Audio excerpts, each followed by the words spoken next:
अजीज़ान, आपको आपके भाई आदिल राजा का सलाम पहुंचे। मैं आपको खुश आमदीद कहता हूं सोल्जर स्पीक्स के ऊपर। अजीज़ान, जो वेनेजुएला की सिचुएशन है उसके ऊपर मैंने आपसे वादा किया था। आज शायद वीलॉग आपको ज्यादा लग रहे हों, लेकिन चीजें इस तरह चल रही हैं कि उसके ऊपर बात करना बहुत जरूरी है।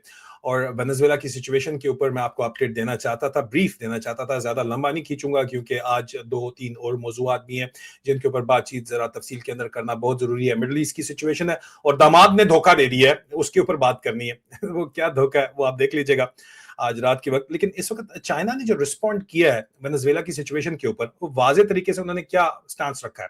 उन्होंने कहा जनाब कि हम इस वक्त वेनेजुएला के जो रिमूवल, जो मदूरो को चुक के ले गए हैं और अगवा करके ले गए हैं, और जाहिर बात है कि वेनेजुएला के जो अपने अंदर फौज है वो शामिल था, वाइस प्रेसिडेंट शामिल होगा, उसके बगैर तो पॉसिबल नहीं था। उसको ले गए। तो चाइना ने कहा है कि जनाब वो international law, I don't know what that is. आखिर में तो जोरे बाजू के ऊपर ही मुकाबला होता है, लेकिन ये बहुत इंपॉर्टेंट है, ये गेम भी इंपॉर्टेंट है, इसको लाइट नहीं ले सकते आप। उन्होंने कहा जी हम इंटरनेशनल बैन अवी कानून, इंटरनेशनल लॉ के मुताबिक जो है वो अपनी इन्वेस्टमेंट्स जो हमने की हुई है, बिलियंस ऑफ डॉलर की जो इन्वेस्टमेंट है ग्लोबली, उन्होंने कोई जो है वो 1.3 ट्रिलियन डॉलर की, 1.3 ग्लोबली पूरी दुनिया में बेल्ट एंड रोड प्रोजेक्ट के तहत 1.3 ट्रिलियन डॉलर की इन्वेस्टमेंट की हुई है। और वेनेजुएला के अंदर 19 बिलियन डॉलर की इन्वेस्टमेंट की हुई है।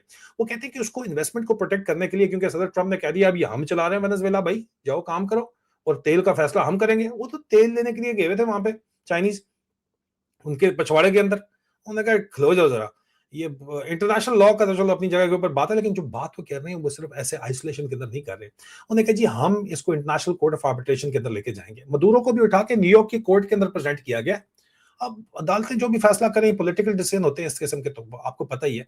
लेकिन इंटरनेशनल कोर्ट्स के अंदर पॉलिटिकल डिसीजन नहीं होते, और वो यूरोप की कोर्ट्स होंगी, और जुरिस्डिक्शन जो है वो अमेरिका ने भी मानी हुई है, वहां पे जाएंगे, या अमेरिका की कोर्ट्स में भी वो जा सकते हैं।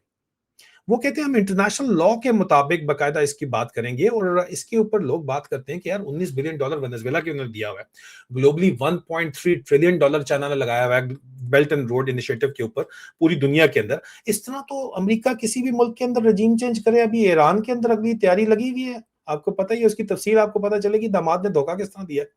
ईरान में रजीम चेंज होती है, वहां भी उन्होंने 60 बिलियन की इन्वेस्टमेंट की हुई है, तो उसमें काफी बिलियन डॉलर लगा भी चुके हैं। वो भी सारे के सारे जो है वॉइड हो जाएंगे इस तरह, 1.3 ट्रिलियन डॉलर उड़ जाएगा। तो इस तरह तो हो नहीं सकता ना। तो वो कहते हैं रजीम चेंज का मतलब क्या है? रजीम चेंज का मतलब तो ये है कि आपने इस रजीम से सौदा किया और इनवैलिडेट होगी आपकी सारी की सारी, रात गई बात गई, आपकी इन्वेस्टमेंट सारी की सारी जो है वो तबाह हो गई चाइना की।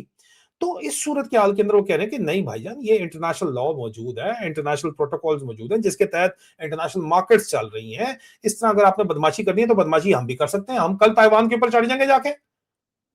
वो चढ़ सकते हैं ना, वो भी चढ़ सकते हैं ना, ताइवान पे चढ़ेंगे। ऑस्ट्रेलिया भी उनकी रीच के अंदर तो है, कितना एक बचा देंगे। लेकिन चलो वो ऑस्ट्रेलियन के साथ फाइव आई अलायंस वगैरह का इशू आ जाता है, वेस्टर्न अलायंस का क्वाड वगैरह आ जाता है, ठीक है। लेकिन पूरा साउथ ईस्ट एशिया पड़ा हुआ, फिर जो अमेरिकन अलायंस है फोर्सेस, वो वहां पे जाकर रिजिम चेंज ऑपरेशन शुरू कर देंगे। आखिर में तो मुझे लगता है करना इनको यही पड़ेगा, और आखिर में तो जंग जो है वो जोरे बाजू के ऊपर ही जीती जाती है। यहाँ पे ये आर्ट ऑफ वॉर जितने मर्जी आप चला लें, आखिर में तो ये गेम होनी है। लेकिन इस वक्त जो उनकी स्ट्रेटजी है वो ये है कि हम इंटरनेशनल लॉ के तहत जाके मुकदमे करेंगे, क्योंकि हमने पूरी दुनिया को लोन्स दिए हुए हैं, और ये रजीम चेंज के मुताबिक अगर लोन इस तरह उड़ जाएंगे तो फिर हमने प्रिवेंट करना है इस किस्म के मामलात को। और इसलिए हम मुकदमाबाजी से पहले बातचीत करेंगे दो तरफा, उसके बाद हमारी जो बायलैटरल इन्वेस्टमेंट ट्रीटी है उसको हम इंटरनेशनल कोर्ट के अंदर लेके जाएंगे रजीम चेंज के सिनेरियोज के ऊपर, ताकि लीगली और फाइनेंशियली ये लड़ाई जो है, ये रजीम चेंज, बदमाशी तो कर ली ना, बंदे तो भेज दिए अंदर, तो सीआईए ने डॉलर लगा दिया, पैसा लगा दिया, मदुरो उठा लिया, लेकिन they want it to cost. वो चाहते हैं कि यूएस को खर्चा पड़े। इंटरनेशनल कोर्ट बड़ा खर्चा होता है जी।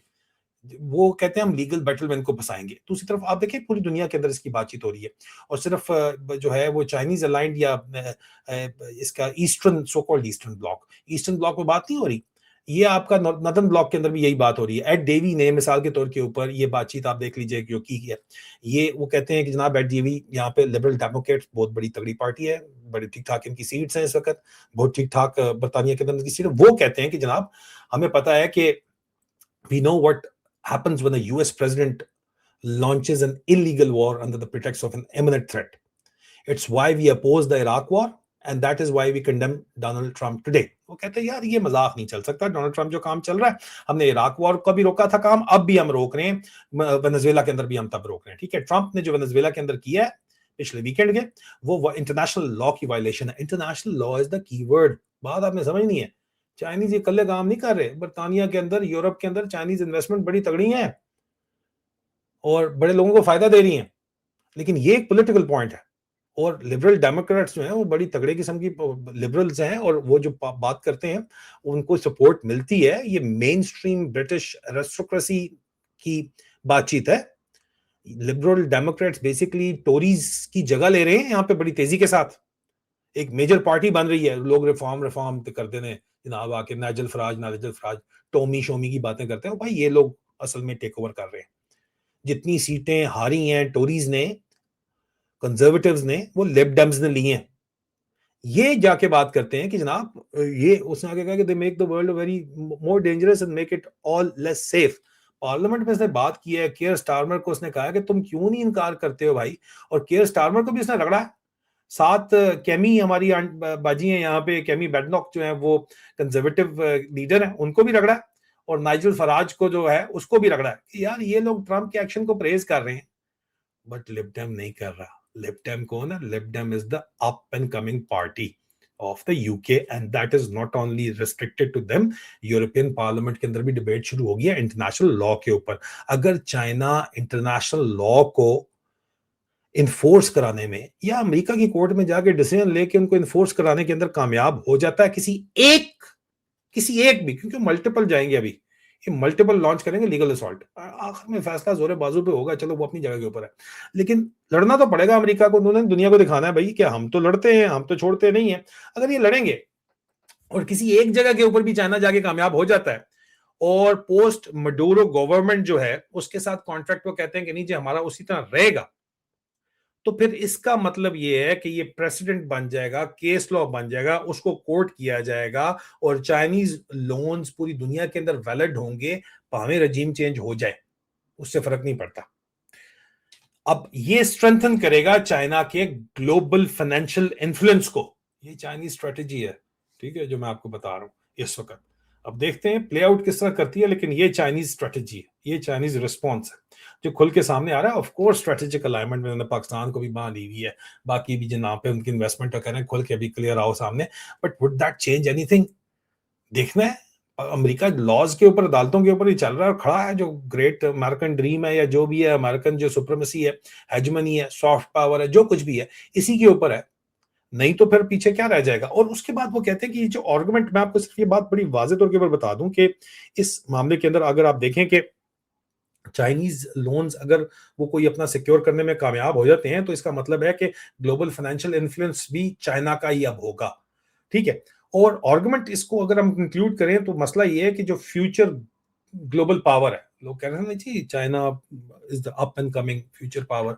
रशिया को उन्होंने फंसाया हुआ यूक्रेन में, लेकिन फिर भी वो पावर है, कम से कम यूरो एशियन कॉरिडोर के अंदर वो पावर है। ठीक है, लेकिन वो कहते हैं कि जी फ्यूचर पावर हिंज इसके ऊपर नहीं करती, जो इस तरह के सिनेरियो हैं, जो इस वक्त हालात बने हुए हैं कि किसके पास मिलिट्री माइट ज्यादा है, इसके ऊपर डिपेंड करती है कि लीगल इन्फोर्सिबिलिटी इंटरनेशनल कॉन्ट्रैक्ट्स की वो किसके पास है। उसकी सिर्फ और सिर्फ मिलिट्री तो नहीं है ना जी, वो तो कोर्ट्स ने करवानी है। कोर्ट्स अमेरिकन अगर एसेट्स को सीज करना शुरू कर दे इंटरनेशनली, तो बिजनेसेस आम जो है, ट्रम्प तो कम फिर खड़क जाएगा ये टोटल। मदुरू जो है, मदुरू जो नाचता था वो सारा फिर वो नाचेगा दोबारा, वो फिर जेल में नाचेगा कि होन दसो फिर चाचू ट्रम्प क्या बनाइए। तो this is what they are going for. ये ब्रीफ है, मैं ज्यादा इस पर तफसील में नहीं जाना चाहता, ये मैं आपको बताना चाहता था। वीडियो पसंद आई तो इसको लाइक कीजिएगा, शेयर कीजिएगा, और चैनल को सब्सक्राइब करके वो बेल वाला आइकन जरूर दबाइएगा। और प्राइवेट वीडियो अगर आप देखना चाहते हैं तो लिंक डिस्क्रिप्शन के अंदर मेंबर बनने का मौजूद है।